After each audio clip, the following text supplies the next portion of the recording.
Hey, what is going on guys? This is Zen here and today we have finally cleared the Apocalypse nest in normal mode. I did die a few times in my party because I'm still quite new to this nest and my armors are still not upgraded.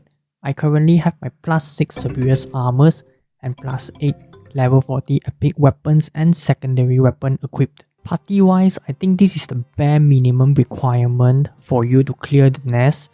But if you are joining a public party, do expect to get kicked out a few times because these equipments will not be enough to clear it comfortably. You will see myself struggling and require some potions to heal during the run. Anyways, I found that the mechanics in Apocalypse Nest do not be as straightforward as Cerberus or Manticore, so I will do some walkthrough on the core mechanics and maybe give you some tips to clear it. So without further ado, let's hop right into it. So for the first stage here, there will be a white ghost monster that spawns in with a timer counting down. A good tip for mercenary players is to use your ulti just when the monster spawns so that you can clear up the smaller mobs and make it easier for your party members to target the bosses. For the timer on the screen, I believe this is just a pure DPS check for your party, and once the timer hits 0, probably the entire party dies, but I'm not too sure of that. This boss does not really have any life-threatening skills or storms that you should be aware of. You and your party members just have to keep on attacking it until it dies. However, there is a mechanic where he can silence you. So the eyeball mechanic happens around here. You summon 3 eyeballs and if you get hit like I did here, you will not be able to use any of your skills for a few seconds.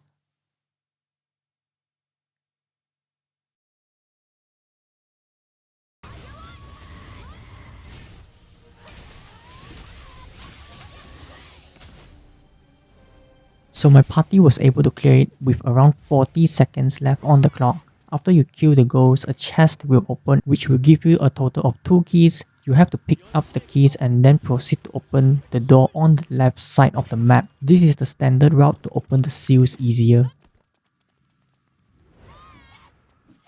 Now that you open the statue, the first boss here will be another ghost, but this time the ghost will have a special mechanic where he can only be hit after he is exposed to sunlight.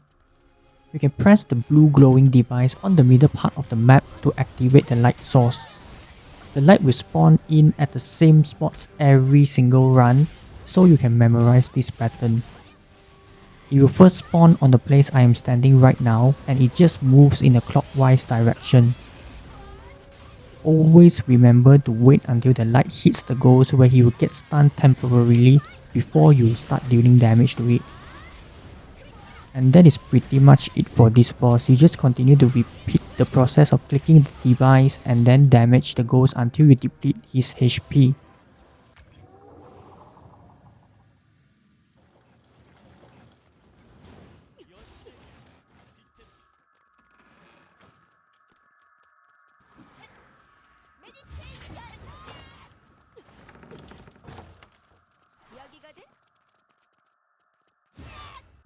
For the second boss here, there will be 5 stickmen that spawn in, but 4 of these stickmen are just stick clones. You will need to focus your attacks on the middle stickman and then you kill it. Once this stick dies, the clones will disappear as well, so it will be ideal for someone in your party to isolate and keep track of the main stick at all times. You can use your binding skills to trap it in one place, or just try to push it away with some of your skills. Binding relic here will be very useful if your party member is able to time it well.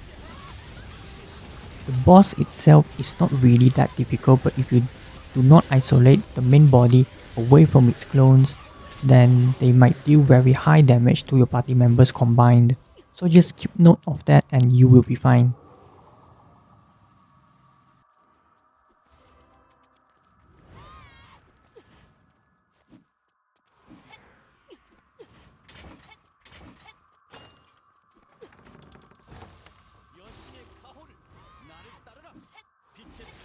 The third boss is a giant blue shining ball. Just like any other giant blue shining ball, it is totally harmless because it does not have any arms. Despite not having any legs though, it has a special way to move itself, which is by teleporting to different parts of the map. The giant blue ball is just annoying and you most likely won't die from it. Another skill it has is that it can turn into a purple ball instead. In this form, it will shoot some dark elemental projectiles, but it is not life-threatening. You just need to focus on DPS and let your healer heal you if you take too much damage. In the blue ball form, it does have a skill that binds, so do be careful of that.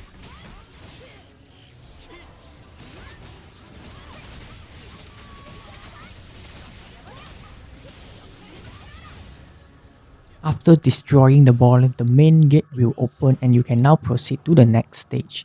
Remember to grab the keys and then just go back to the gate from where you came from and then jump straight into the arena.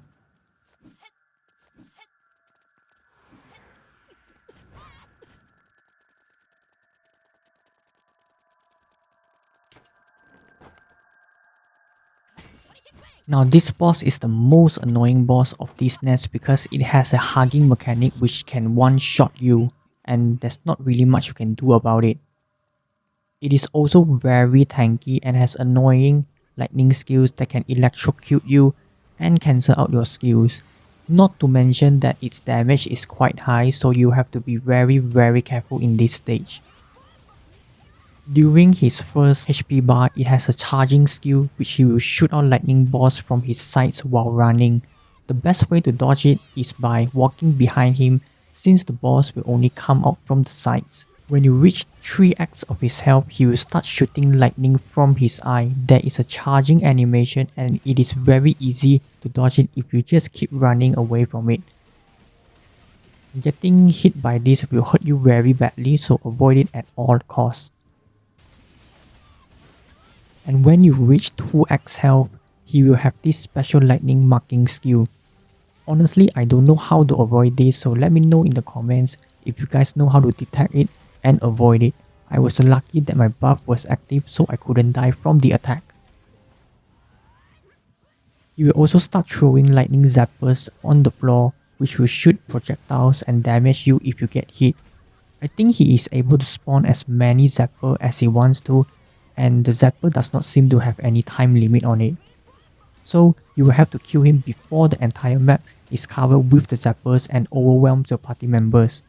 Lastly, in his last health, he will have a hugging mechanic which is very difficult to dodge once you get hit. My tip for you is that just don't get hit. No, but seriously, the only way you can save yourself is by stunning the boss, but this is very difficult to do and it is not 100% workable. So just don't get hit or get hit and then you respawn.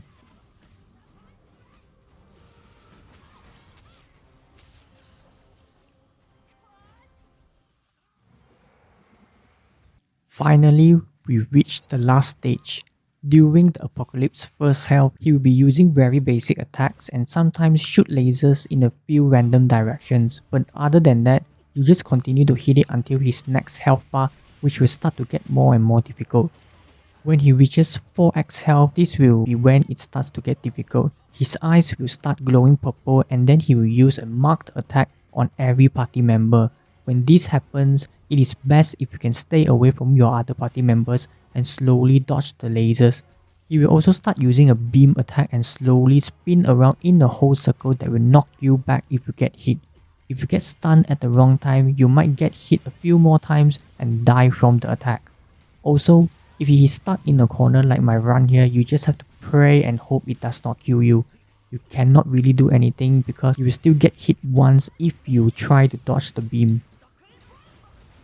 Next, when he reaches 3x health, he will now start using a spin attack that deals a lot of damage to your character. Getting caught in this is almost a guaranteed death, so run away when you see him charging up the spin.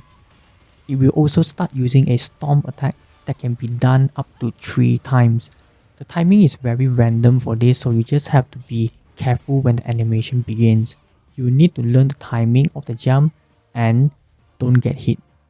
At 2x health, he will start shaking and tiny mechanical fleas will start spawning from his body, which is weird and disgusting. These fleas can bind on you and explode if your party members do not kill it in time. I tried using relief to remove it, but it just doesn't work. If you have big AoE skills like Mercenaries ulti or any other AoE skills from any other class, you can use it here so that your party members don't get bind and die. And that's all the skills that this monster has. You now start to use all these skills that we mentioned earlier repeatedly, and you have to keep on dodging and depleting his HP until you win.